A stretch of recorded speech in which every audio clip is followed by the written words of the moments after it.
안녕하십니까 애청자 여러분, 놀라운 부동산 놀부입니다. 이제 2020년도 3개월밖에는 남지 않았습니다.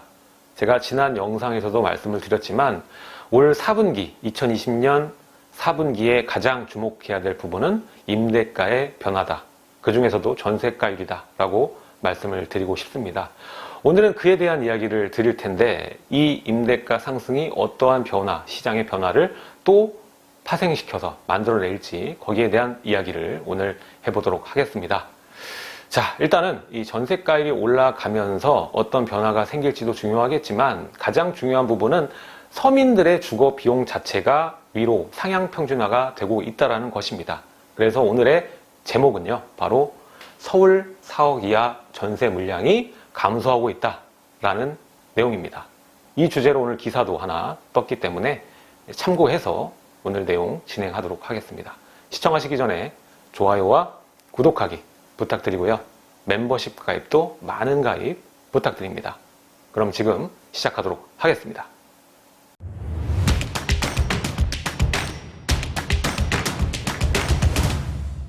자, 지금 상황에 임대가가 이렇게 급등하는 요인을 찾자면 대략적으로 두 가지 정도를 꼽을 수가 있겠는데, 그 중에서도 가장 큰 요인 중 하나는 바로 임대입법이라고 볼 수가 있겠습니다.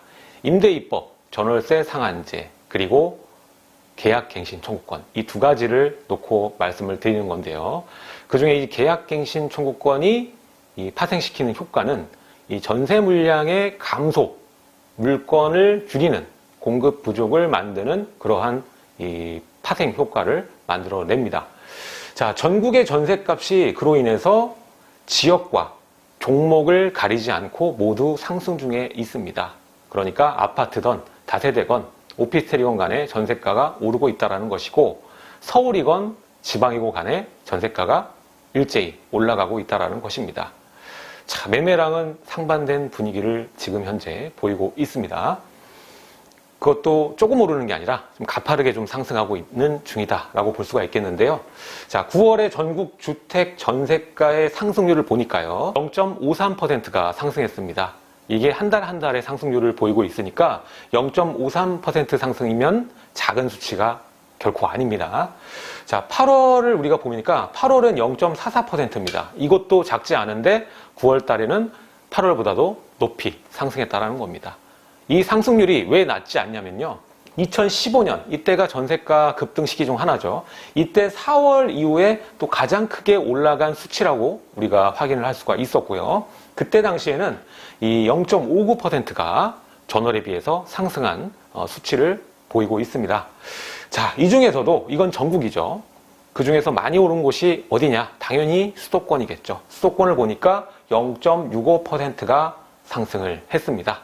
자, 그 중에 서울이 많이 상승한 건 또 아니거든요. 어디가 많이 올랐는지 확인을 해보면 경기가 0.85%, 거의 1% 육박하게 가장 많이 상승한 것을 볼 수가 있었고요. 그 다음 이 세종 같은 경우, 수도권이 아니죠. 근데도 불구하고 세종은 5.6%가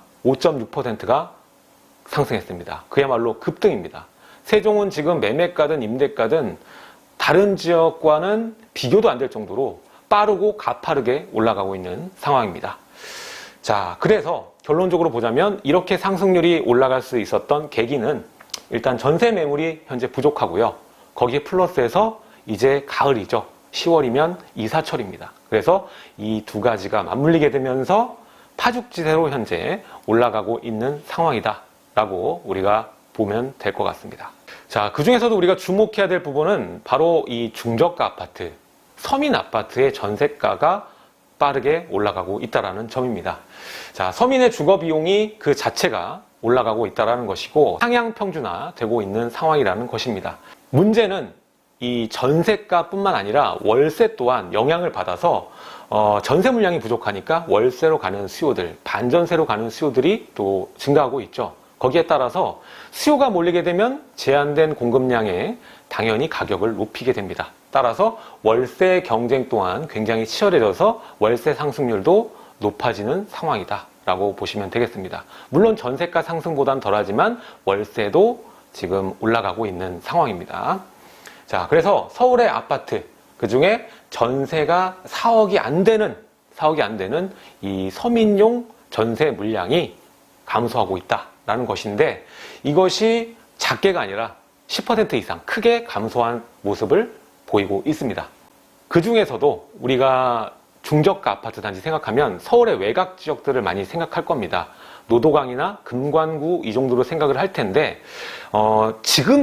아직까지는 서울의 외곽 지역의 이런 지역들은 이 비중 감소가 제한적이긴 하지만 이 지역도 오르고 있기 때문에 이렇게 급등기가 이어지게 되면 조만간에 이 지역의 4억 이하의 물량도 또 크게 비중이 감소할 것으로 예상이 됩니다.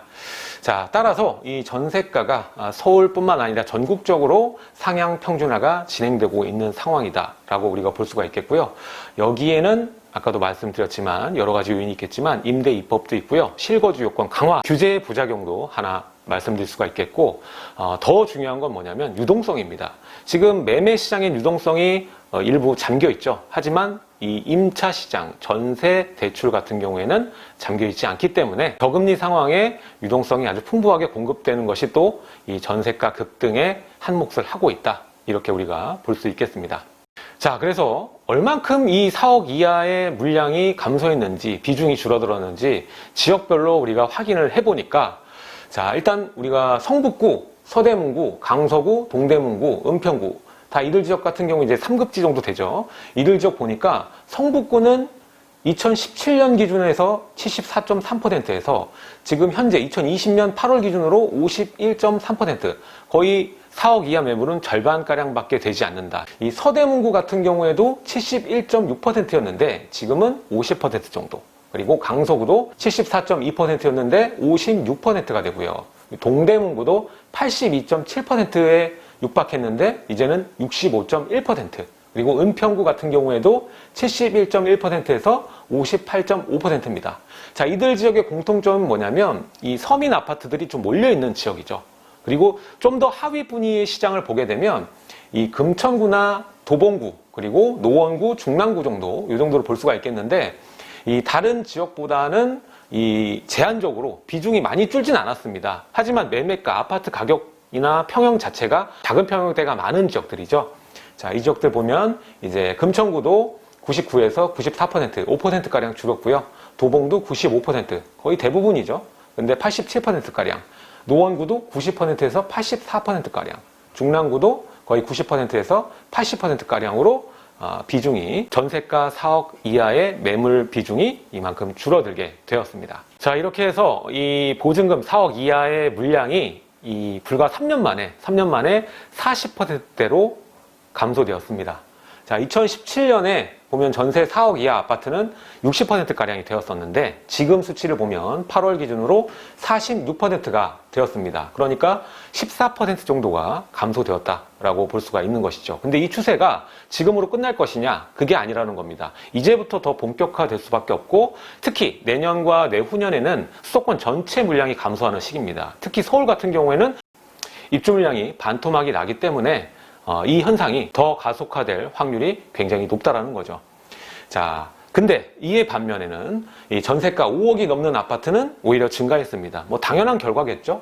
24%에서 지금 현재 36%로 증가했습니다. 그러니까 4억 이하의 아파트들이 거진 다 이 구간에 들어갔다라고 볼 수가 있는 것이죠. 뿐만 아니라 이 전국의 월세 가격, 아까 월세도 오르고 있다고 말씀드렸죠. 월세 가격도 한 달 사이에 0.13%가 상승을 했습니다. 그야말로 이 서민의 주거 비용 자체가 올라가고 있는 상황이다라는 것이죠. 자, 특히 어디가 월세가 많이 올랐는지 보니까 전세가가 이전에 먼저 급등했던 전세가 급등 선두 지역들입니다. 자, 보시면 학군지, 대표적으로 뭐 대치나 목동 같은 지역과 그리고 신축들, 신축이 아무래도 입주 선호도가 높기 때문에 임대의 경우 더 그렇습니다. 그래서 학군지와 신축이 월세 상승을 지금 현재 주도하고 있는 상황이다, 이렇게 보시면 될 것 같습니다. 근데 문제는 이 매매 시장 같은 경우에는 추가 규제를 통해서 이 수요를 억제시킬 수가 있는 반면에 이 임대 같은 경우에는 공급 외에는 별다른 방도가 없다라는 것이 가장 큰 문제가 아닐 수 없겠습니다. 자, 임대가의 급등으로 인해서 가장 큰 문제가 어떤 거냐면 이 전세가율이 올라가는 겁니다. 기존에 이 매매가가 올라가면서 전세가율이 떨어지다가 결국에 2019년 53%까지 서울의 전세가율은 떨어졌다가 지금 다시 올라가고 있는, 반등하고 있는 모양새를 보이고 있죠. 이렇게 되면서 이 중저가 아파트의 경우에는 이 임대 수요에서 오히려 매매로 선회하는, 임대가가 급등하면서 갭이 그만큼 좁혀지고 차라리 그냥 매수를 선택하는 수요자도 지속적으로 늘어갈 수밖에 없는 상황으로 바뀐다는 것이죠. 뿐만 아니라 이런 중저가 아파트 외에도 고가 아파트의 경우에도 갭이 줄어들면서 그동안의 대기 수요가 구매를 결정하는 이 하나의 결정 포인트가 될 수가 있을 겁니다. 이 현재의 임대가 상승의 문제를 해결하기 위해서는 이 물량이 필요한데, 매매 수요 또한 임대로 전환된 수요자들이 많죠. 정부에서 특히 수요 억제를 하면서 매매 수요를 억제하고 임대 수요로 전환시키는 이 규제를 펴왔기 때문입니다. 근데 임대 입법으로 인해서 뇌관이 터지게 되고, 이 받쳐줄 수 있는, 임대로 전환된 수요자들을 받쳐줄 만한 물건 자체가 굉장히 부족해진 상황이라고 볼 수가 있겠습니다. 자, 임대가가 상승하면서 오히려 매매로 전환하는 수요는 지속적으로 늘어갈 것으로 판단이 되고요. 자, 추가적인 주택 공급 확대 외에는 지금 임대 시장을 안정시킬 수 있는 방법은 없어 보입니다. 중요한 점은 앞으로도 이 임대 입법은 지속될 것이고, 이 실거주 요건 강화로 인해서 입주 물량, 그나마 있는 이 입주 물량마저도 실거주 요건으로 인해서 미리 들어가서 요건을 채우려는 수요가 증가하다 보니까 앞으로도 이 기존에 거래할 수 있는 물량 자체는 지속적으로 감소할 수밖에 없는 상황인 것 같습니다. 따라서 올해보다는 내년이 더 임대가가 문제가 될 수 있는 시즌이 될 것이라는 얘기입니다. 결론적으로 이러한 요인들 때문에 이 임대가와 매매가가 모두 같이 올라가는 커플링 현상이 앞으로 2021년에 나타날 양상으로 파악이 되고요. 가장 우리가 중심을 두고 봐야 되는 포인트는 오늘 얘기하는 이 중저가의 전세 물량과 중저가의 아파트 단지의 매매가 상승일 것입니다. 앞으로 이러한 이 청약에서도 외면받는 젊은 수요자들, 30대, 40대 수요자들은 매매를 선택하는 수요자는 꾸준하게 지속될 것으로 보이기 때문에 이들 시장을 염두하고 계시는 그러한 자본력을 가지신 분이라면 매매든 전세든 최적화된 타이밍을 노리셔야겠다라는 생각을 하게 됩니다. 자, 오늘은 이 4억 이하의 전세가의 물량이 감소하고 있는 상황에 대해서 이야기를 했습니다. 이 현상은 올해 4분기에만 국한된 것이 아니라 임대 입법이 좀 더 심화될 수 있는 내년 상반기 이사철, 이때가 가장 문제가 될 수 있을 거라고 보여지고요. 여기에 따라 전세가의 상승, 그리고 매매가, 특히 중저가의 단지는 지속적으로 올라갈 것으로 보이기 때문에 이 중저가 아파트 단지의 전세가와 매매가 간극의 자본력을 가지고 계신 분이라면 오늘 영상을 가볍게 넘어가시면 안 될 것 같습니다. 자, 오늘 내용은 여기까지 하도록 하고요. 다음 시간에 또 알찬 내용으로 여러분들을 찾아뵙도록 하겠습니다. 지금까지 시청해주셔서 감사드리고요. 하단에 좋아요와 구독하기 부탁드리겠습니다. 그리고 멤버십 가입을 하시게 되면은 이전에 진행했던 강의들 차례대로 관람이 가능하시니까 멤버십 가입도 많은 참여 부탁드리겠습니다. 감사드립니다.